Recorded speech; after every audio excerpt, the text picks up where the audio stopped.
नौजवानों, मुआशरे में सबसे बड़ी बुराई यही है। वरजुलुन दाअतहु इम्रातुन ज़ात मनसबिन व जमाल फ़क़ाल इन्नी अख़ाफ़ुल्लाह। ऐसा आदमी जिसको किसी खूबसूरत हसीनो जमील औरत ने बुराई के लिए बुलाया,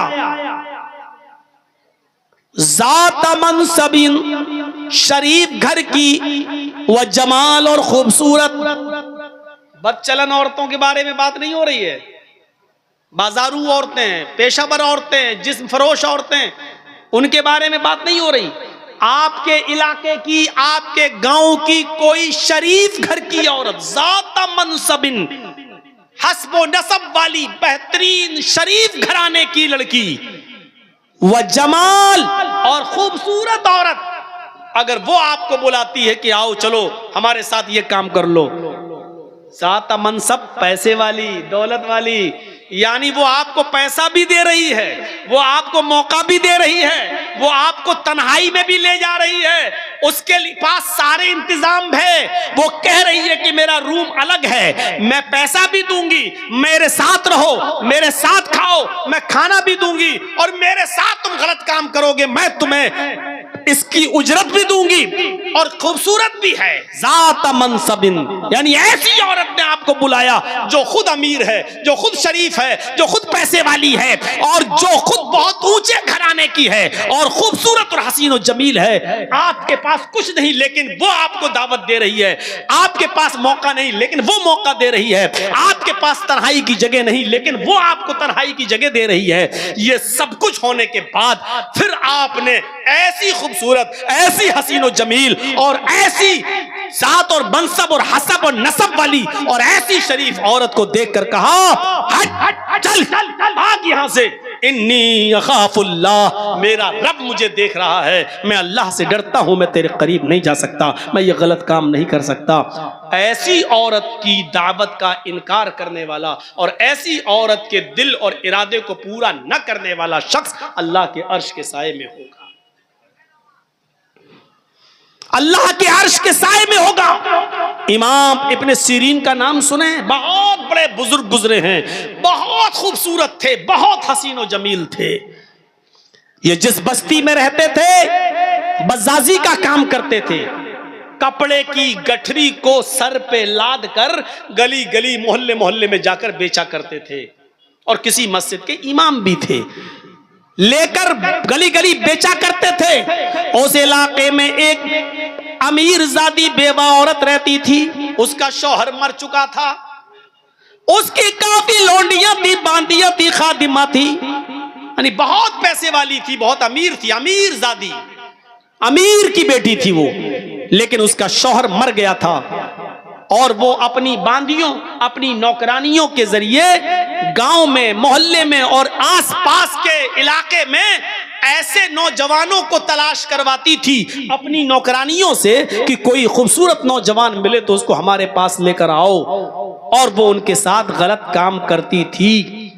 एक बांदी ने, उसकी एक नौकरानी ने अपनी मालिका से कहा, इस बेवा औरत से, कि एक इमाम है, बहुत खूबसूरत हैं, हसीन और जमील हैं, नौजवान हैं, कहो तो मैं उनको तुम्हारे पास लेकर आऊं, कपड़ा बेचते हैं। तो कहा ठीक है, उसको लेकर आओ। इमाम इब्ने सीरीन के पास ये बांदी गई, वो कपड़ा लादे हुए थे, उनसे कहने लगी कि मेरी मालिकन हैं, वो आपसे कपड़ा खरीदना चाहती हैं, लेकिन वो बहुत पर्दे वाली हैं, बाहर नहीं निकलती हैं, वो अपने घर पे तुम्हें बुला रही हैं और आपसे वहाँ कपड़ा खरीदना चाहती हैं। इमाम इब्ने सीरीन रहमतुल्लाह अलैह उस औरत के पास जाते हैं, बांदी बाहर रह जाती है, और उस बेवा औरत ने उनको अपने घर के अंदर बुला लिया। ये कपड़ा दिखाने लगे, देखो बहन, देखो देखो, कपड़ा खोल खोल के उनको दिखाने लगे, और उसको तो कपड़ा लेना ही नहीं था। जब उसको कपड़ा लेना नहीं था तो वो दिल लगी की बातें करने लगी, बहलाने फुसलाने की बातें करने लगी, उनको अपनी तरफ माइल करने लगी और कहने लगी मुझे कपड़ा खरीदना ही कब है, आइए मेरे करीब होइए और मेरे साथ जिमा कीजिए, मेरे साथ हम बिस्तरी कीजिए। इमाम इब्ने सीरीन ने सारे कपड़े की गठरी बांधी और उसको पैक करके रखा और फिर उनको वाज करने लगे, नसीहत करने लगे। इन्नल हम्दुलिल्लाह नहमदुहु व नस्तईनुहु व नस्तगफिर, पूरा खुतबा दे डाला और जिना की मजम्मत पर कुरान की आयतें पढ़ पढ़ के उसको बताई और बहुत सी बातें बताने के बाद जहन्नम का अजाब, कब्र के अजाब के बारे में बताया, सब कुछ सुनाया। लेकिन उस बेवा औरत पर कोई फर्क नहीं पड़ा, उसने कुछ नहीं देखा। वो बार बार कहती रही ठीक है, अल्लाह गफूर रहीम है, माफ करने वाला, तुम आओ पहले मेरे पास, तुम आओ पहले मेरे करीब। जब देखा कि वाज और नसीहत का कोई फर्क नहीं पड़ा और ये औरत माइल है, ये जिना पर आमादा है, तो कहने लगे कि अब बचने का कोई रास्ता भी नहीं है। तो इनके दिमाग में ख्याल आया, आए नौजवानों, अल्लाह वाले कैसा कैसा काम कर गए जिना से बचने के लिए, और हम तो ये तसव्वुर भी नहीं कर सकते। इमाम इब्ने सीरीन कहते हैं, अच्छा ये बताओ कि तुम्हारा बाथरूम कहाँ है? मुझे बहुत सख्त लैट्रीन लगी हुई है, मुझे क़ज़ाए हाजत के लिए जाना है, मैं लैट्रीन से फारिग होने के बाद आता हूं, तुम्हारे पास बैठता हूं। अच्छा ठीक है, ये है, उसने बता दिया। जब लैट्रीन से निकले तो किचन में घुस गए। किचन में जो नाली थी जिसमें बहुत ज्यादा कचरा अचड़ा जमा हो जाया करता था, उसमें काले रंग की स्याह कीचड़ जमी हुई थी नाली में। इमाम इब्ने सीरीन उसी किचन की नाली के पास बैठ गए और उस नाली से स्याह रंग की काली कीचड़ निकाल कर उन्होंने अपने चेहरे पे मल ली, अपने कपड़ों पे मला, अपनी दाढ़ी आड़ी पे मला और पूरी तरीके से अपने आप को लथपथ कर लिया कीचड़ से। और इसी गंदगी की हालत में उस औरत के पास आए, चलो आओ मिलते हैं। कहाँ मिले? उसने कहा हट हट बदबू आ रही, ये क्या करके आया तू? ये जल्दी से कपड़े की गठरी उठाई और भाग गए। और फिर जब गांव में पहुंचे तो एक कुएं से पानी खींचा और वहां जाकर उन्होंने अपने कपड़े धोए और वहां जाकर वो नहाए धोए और उन्होंने गुस्ल किया और अल्लाह का शुक्र अदा किया कि आय अल्लाह, आज तूने मुझे एक औरत के शर्र फितन से तूने मुझे बचा लिया, आज मैं जिना जैसी बदकारी से महफूज हो गया। मेरे प्यारे साथियों, जिना से बचने के लिए गौर करो कि वो औरत, इमाम इब्ने सीरीन अगर उसका इरादा पूरा कर देते तो पैसा भी देती, तन्हाई भी दे रही थी, अमीर भी थी, कपड़ा भी नहीं खरीदती और पैसा भी दे रही थी उनको, सब कुछ। लेकिन इमाम इब्ने सीरीन के पास सब कुछ था, मौका था, तन्हाई थी और वो बेवा औरत खूबसूरत भी थी, लेकिन इन सब के बावजूद अल्लाह का खौफ था और अपने आप को बचाया। उससे कहा, अल्लाह से डर, ये जिंदगी चंद दिनों की है, अल्लाह के यहाँ मुंह दिखाना है। नसीहतें की लेकिन वो नहीं मानी। मेरे प्यारे साथियों, तब इमाम इब्ने सीरीन ने अपने आप को ऐसे बचाया। नौजवानों, इस जिनाकारी और बदकारी के रास्ते से अपने आप को बचा लेने वाला और किसी खूबसूरत औरत की दावत पर यह कह देने वाला कि इन्नी अखाफुल्लाह, मैं अल्लाह से डरता हूं, ऐसा शख्स भी कयामत के दिन अल्लाह के अर्श के साए में होगा। बुखारी शरीफ के अंदर एक वाक़या आया है, जब मरसद इब्ने अबी मरसद एक सहाबी हैं, ईमान लाए, इस्लाम कबूल किया, तो अल्लाह के रसूल ने उनसे कहा कि तुम मक्के जाओ और मक्के में हमारे बहुत से मुसलमान सहाबा कैद है, काफिरों के चंगुल में हैं, उनसे छुड़ाकर चुपके चुपके मदीने की तरफ लाओ, उनको वहां से छुड़ाओ। तो ये रात में मक्के पहुंचते थे और रात में जाते थे, चुपके से किसी घर में घुसते थे, जहां कोई मुसलमान साहबी कैदी होता था उसको उठाकर लाते थे और फिर उसकी बेड़ियों को तोड़ते थे और फिर उसको मदीना भेज दिया करते थे। क्योंकि इस्लाम लाने से पहले खुद ये चोर थे, इस्लाम लाने से पहले खुद ये चोर थे, इनको बेड़ियां तोड़ने में महारत थी, ये जानते थे। तो अल्लाह के रसूल ने इनसे वही काम लिया कि तुम अब मुसलमान सहाबा की बेड़ियां तोड़कर उनको काफिरों से छुड़ाओ, उनके ऊपर जुल्म कर रहे हैं वो काफिर, उनको छुड़ाओ।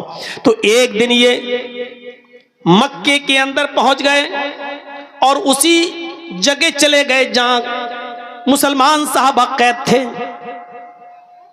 रात की तारीकी का फायदा उठाया और एक दीवार के पीछे छिप गए। चांदनी रात थी, रात के अंधेरे में एक औरत निकल के आई, उसने दीवार के पीछे एक साया देखा, समझ गई कि इस दीवार के पीछे कोई आदमी बैठा है, उस आदमी का साया यहां आ रहा है। वो गई, दीवार के पीछे क्या देखती है कि एक आदमी बैठा हुआ है, और देखते ही उसको पहचान गई। कहने लगी तुम तो मरसद हो, तुम तो मरसद हो। मरसद ने देखा, मरसद भी पहचान गए। कहने लगे तुम तो अनाक हो, तुम तो अनाक हो। कहां? जमाने जाहिलियत में जब मरसद इस्लाम नहीं लाए थे तो इस औरत के साथ उनके नाजायज ताल्लुकात थे। कई मर्तबा इस औरत के साथ मिल चुके थे। लंबे तलंगे, लंबे चौड़े थे। वो अनाक उनकी दीवानी थी। इतने दिनों के बाद आज देखती है, कहती है मरसद पुरानी यादें ताजा हो गई। कितने साल के बाद तुम आए हो, चलो हमारे घर चलो, हमारे घर में कोई नहीं, आज की रात हमारे साथ सो जाओ, वही रात गुजारो। मरसद इब्न अबी मरसद कहते हैं कि आया नाक,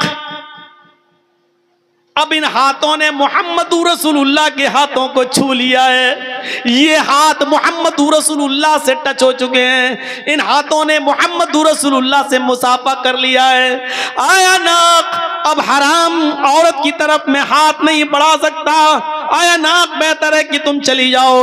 अनाक कहने लगी अच्छा अब तुम बदल गए हो, मेरी आरज़ू और मेरे अरमानों का तुम गला घोंट रहे हो। इतने सालों के बाद आए हो, अगर तुमने मेरे इरादे और मेरे अरमान और मेरी आरज़ुओं को पूरा न किया तो मैं चिल्ला दूंगी।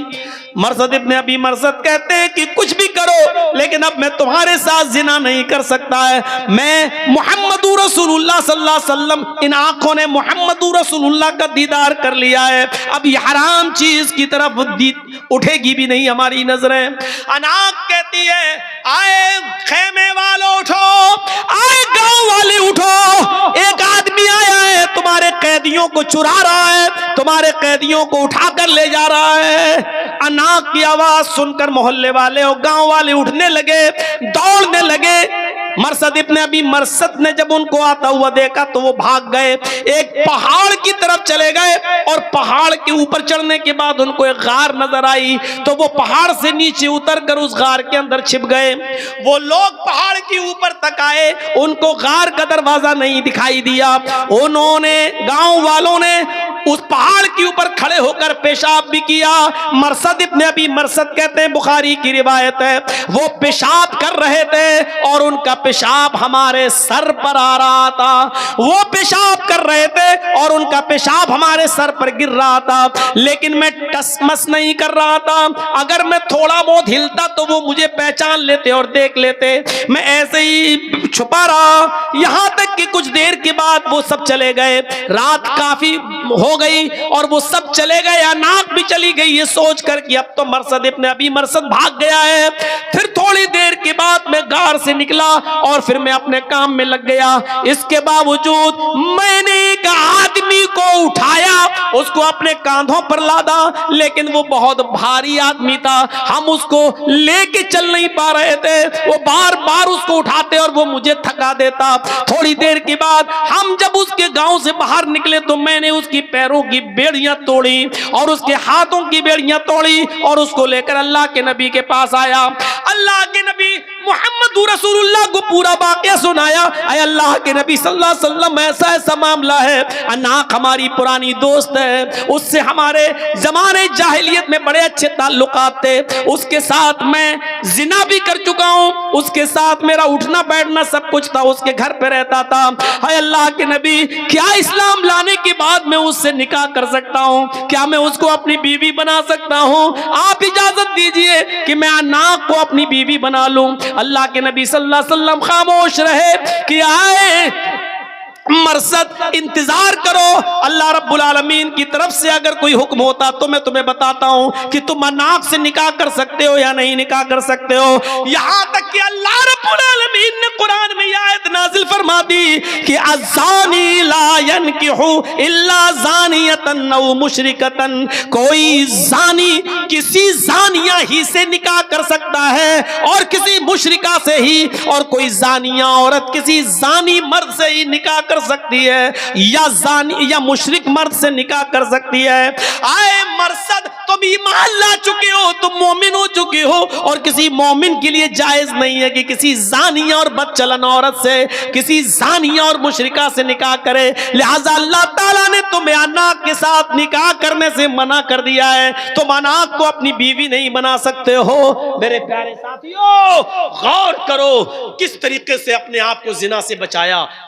जंगल में मौजूद बड़ी खूबसूरत औरत अनाक, दोस्ती भी रह चुकी है जमाने जालियत में, और वो कह भी रही है मेरे घर में कोई नहीं है, चलो। अकेला, तन्हाई का मौका, दिल के सारे दरवाजे खुले, पूरा चांस और पूरा मौका भी दे रही है। लेकिन मरसद इब्न अबी मरसद क्या कह रहे हैं? अल्लाह से डर, मैंने अल्लाह के रसूल के हाथों को छुआ है, अब ये किसी हराम चीज को नहीं छू सकते हैं।